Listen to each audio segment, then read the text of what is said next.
Hello everyone, welcome to all of you. Here is a recruitment update for you dear students from the LIC India. Yes, once you will go to the official website of licindia.in, तो यहाँ आपको दिखाई देगा recruitment of AAO. यहाँ दो options आपके पास हैं, generalist, specialist और असिस्टेंट इंजीनियर.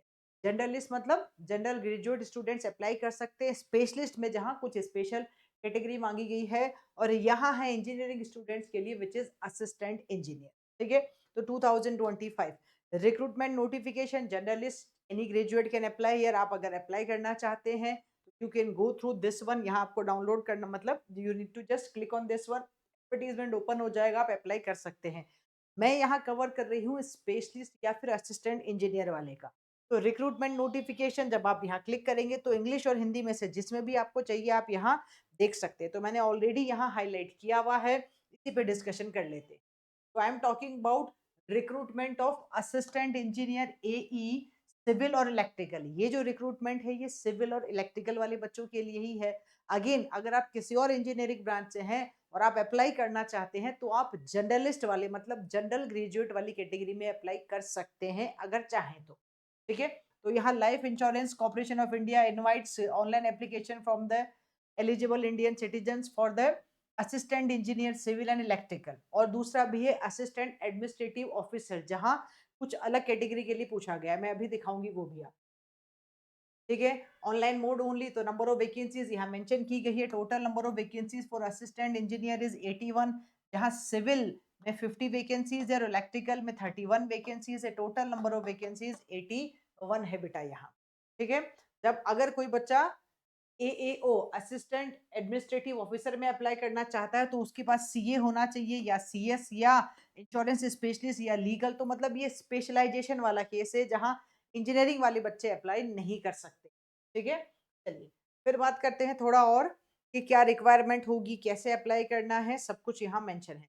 यहाँ इन्होंने कुछ कंडीशंस लिखी है फॉर पीडब्ल्यूबीडी कैंडिडेट्स, आप उसको पढ़ सकते हैं क्या क्या है. नाउ शेड्यूल ऑफ इवेंट्स तो क्या है, द टेंटेटिव स्केड्यूल लिखा है यहाँ पे. स्टार्ट डेट ऑलरेडी हो चुका है, ऑनलाइन पेमेंट और ऑनलाइन फॉर्म फिलिंग स्टार्ट हो चुका है 16 अगस्त से. आज है 19 अगस्त, तो आप श्योरली अप्लाई कर सकते हैं. जो मैंने आपको ऑफिशियल वेबसाइट दिखाई थी, यहाँ जब आप जाओगे तो आपके पास में अप्लाई ऑनलाइन का ऑप्शन भी आ जाएगा.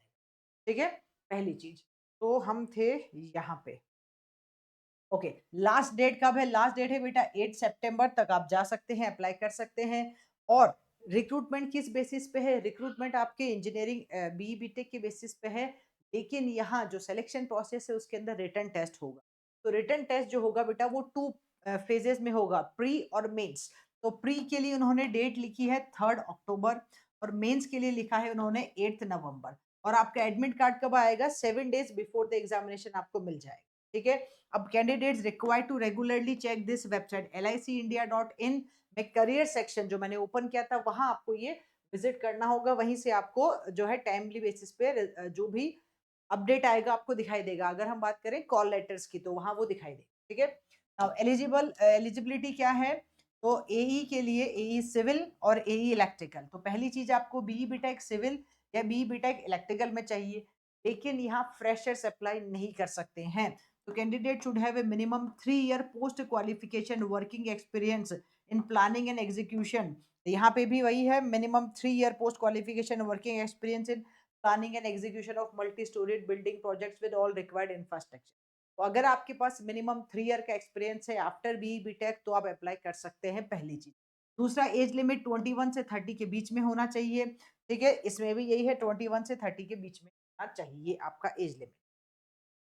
ठीक है, हम इसकी बात चार्टेड अकाउंटेंट कंपनी सेक्रेटरीज इनकी हम बात नहीं कर रहे हैं, तो आप इसमें अप्लाई नहीं कर सकते.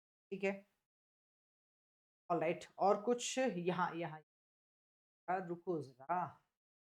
यहाँ हमारे पास है इमलमेंट्स एंड बेनिफिट्स. तो now the basic pay of rupees 88,635 per month in the scale of this one. ठीक है, and other admissible allowances as per rules. तो आपको कुछ अलाउंसेस और भी मिलने वाले हैं, लेकिन जो बेसिक पे है वो 88,600 रहेगा. Total emoluments at the minimum of the scale inclusive of HRA मतलब house rent allowances, city compulsory allowances, ये सब मिलाने के बाद आपके पास जो आएगा वो अप्रोक्सीमेटली 1,26,000 पर मंथ इन ए क्लास सिटी होगा, जहां आप सारे अलाउंसेस मिला सकते हैं। तो ये अच्छा खासा, आई कैन से अच्छा खासा अमाउंट आपको मिलने वाला है, बट मिनिमम 3 ईयर एक्सपीरियंस के बाद ही आप अप्लाई कर सकते हैं। उसमें और भी चीजें इन्होंने लिखी है, आप उसके हिसाब से जा सकते हैं।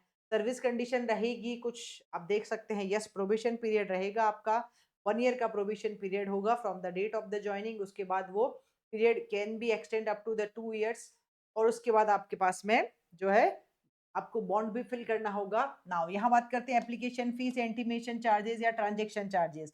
नॉन रिफंडेबल है। For SC ST PWBD candidates you need to pay ₹85 plus GST और transaction charges. For all other candidates you need to pay ₹700 plus GST plus transaction charges. ये आपको करना होगा। और detail instructions how to apply आप यहाँ नीचे दिया है, हाउ टू अप्लाई वहां जाके आप देख सकते हैं कैसे अप्लाई करना है। उन्होंने एक एक स्टेप मेंशन की है। Selection procedure, as I told you, selection procedure जो है वो आपका रिटन एग्जामिनेशन के बेसिस पे है। एक्चुअली सिलेक्शन प्रोसीजर आपका 3 स्टेजेस में होगा। इन द फेज 1 में प्री एग्जाम होगा, रिटन टेस्ट, फिर फेज 2 मेंस एग्जाम होगा, और in the phase 3 interview and document verification will be. तो यहाँ इन्होंने मेंशन किया selection of assistant AAO will be, I am talking about AO की बात हम नहीं कर रहे हैं, हम बात कर रहे हैं इंजीनियरिंग वाले की, है ना। तो यहाँ इन्होंने इंजीनियरिंग के लिए भी लिखा होगा। आई विल शो यू, ठीक है, इसके अंदर इंजीनियरिंग भी आ रखा है, राइट। तो बात वही है, तीनों के लिए सेम ही लिखा है इन्होंने, फेज 1, फेज 2, और फिर उसके बाद आपका है इंटरव्यू, ठीक है। तो यहाँ हम देख लेते हैं। In the prelim exam candidates will have to pass in each of the section separately.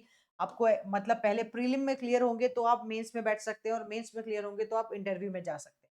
Number of vacancies वहां जो मेंशन की गई है। In the main exam the candidate will have to pass in each section as per the marks indicated, और will have to score minimum qualifying marks in the interview also. अब phase 1 में क्या रहेगा, preliminary exam for the engineering वाले बच्चों के लिए भी यहाँ लिखा है इन्होंने। क्या रहेगा, ऑब्जेक्टिव होगा, test will be conducted online. Objective होगा, नेगेटिव मार्किंग होगी बेटा, 1/4 होगा। तो यहाँ लिखा है name of the test, reasoning ability 35 question 35 marks, English और हिंदी में रहेगा, 20 मिनट्स होगा। Quantitative aptitude 35 question 35 marks, English Hindi 20 minutes का रहेगा। English language with special emphasis और ग्रामर वोकेबुलरी एंड कंप्रेंशन, तो 30 marks, 30 number of question, 30 marks English, और ये 20 मिनट का होगा। Sectional cut off will be decided, मतलब आपको हर एक सेक्शन में, हर एक सेक्शनल में कट ऑफ करना होगा, क्लियर करना होगा, ठीक है। फिर उसके बाद अगर हम बात करें यहाँ पे, तो टोटल 100 मार्क्स का पेपर होगा। We can see total 100 marks का पेपर होगा आपके पास में, यहाँ ये देख सकते हो आप, इज मेंशन हियर 100 क्वेश्चंस और मार्क्स होंगे 70, ठीक है। फिर फेज 2 मेन एग्जाम होगा, जहाँ पे आपके पास में there will be no negative marking in the main exam, ये इन्होंने मेंशन किया है। Main exam will consist of objective test of 150 marks and descriptive test of 150 marks. उसमें ऑब्जेक्टिव एंड डिस्क्रिप्टिव दोनों होगा, और दोनों ही ऑनलाइन होंगे, और इसके लिए भी इन्होंने यहाँ पे लिखा है। Minimum marks to be obtained in each section is mention separately and cut off. तो यहाँ ये देखिए, ये रहा मेन में रीजनिंग, मेंस में रीजनिंग के लिए, मेंस में रीजनिंग के लिए यहाँ अगर हम देखेंगे तो ये मेंशन है रीजनिंग एबिलिटी 30 क्वेश्चन, ठीक है, 30 question 30 marks. General awareness, professional knowledge, मतलब जो आपका टेक्निकल नॉलेज है वो, तो ये रहा। फिर सेकंड यहाँ प्रोफेशनल नॉलेज, डिस्क्रिप्टिव पेपर, और इंग्लिश लैंग्वेज का कम्युनिकेशन वाला पेपर होगा। तो ये सारा आपका प्रोसेस रहेगा अगर हम बात करें मेंस के लिए, ठीक है। फिर मेंस में जो बच्चा क्लियर होगा उसी को क्या मिलेगा, उसी को इंटरव्यू में प्रोसीड करना होगा, बस यही है। फिर ये दोनों दूसरे ब्रांचेस के लिए लिखा है, मतलब दूसरी स्पेशल कैटेगरीज के लिए मेंशन किया है। एक बार हम डेट्स पे डिस्कशन कर लेते हैं। इन्होंने कुछ और जनरल गाइडलाइंस भी मेंशन की है। फेज 3 आपका इंटरव्यू है। Marks obtained in the main exam only will be considered for shortlisting for interview. अगर आपने मेंस क्लियर भी कर लिया तो भी वो इंटरव्यू के लिए ही कंसिडर किया जाएगा। फिर इंटरव्यू होगा और उसके बाद आपका फाइनल सिलेक्शन, ठीक है। तो मतलब प्रोसेस अच्छा खासा है, 3 स्टेजेस का प्रोसेस है। एप्लीकेशन फीस ऑनलाइन मोड के थ्रू ही आपको पे करनी है, बस यही है आई थिंक मेजरली। तो ठीक है, ये स्टेप्स बता रखी कैसे आपको पे करना है, how to go with this one, ये सारा इज मेंशन, ठीक है। तो आई एम रिपीटिंग अगेन, जो लास्ट डेट है उसकी ऑलरेडी फॉर्म फिलिंग स्टार्ट हो चुका है 16 से। लास्ट डेट जो है बेटा आपकी वो September 8 है, तो आप September 8 तक फॉर्म फिल कर सकते हो, ठीक है। I am showing you here हाँ गया भाई, ठीक है। तो आप उसमें फॉर्म फिल कर सकते हैं, इट इज मेंशन, राइट्स, ठीक है जी।